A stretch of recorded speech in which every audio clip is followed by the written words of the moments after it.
In front of you is Noella Day and Michelle from 3 South, ready to present to you a skit entitled The Bible in Sheng. My praise that my children will not translate the Bible in Sheng. Barikiwa sana as you listen to the following. Luke chapter 19 verse 1 to 10. Luka 19 moja hadi ya shu. Jesus entered and passed through Jericho. Basi Yesu akapenya hadi Jeri na alikuwa akipita tu. Now behold, there was this man named Zacchaeus. He was the chief tax collector and was rich. Basi kulikuwa na mse mmoja anaitwa Zaka.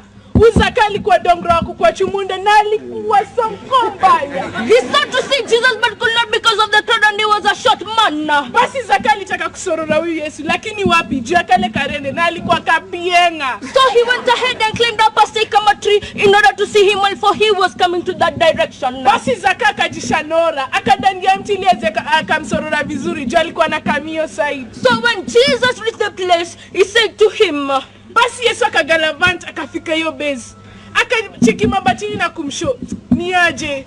Zacchaeus, make a haste and come down, for today I shall eat in your house. Zaka dondoka chini faster. Juu leo lazima ni maintain kwa keja yako. Thank you.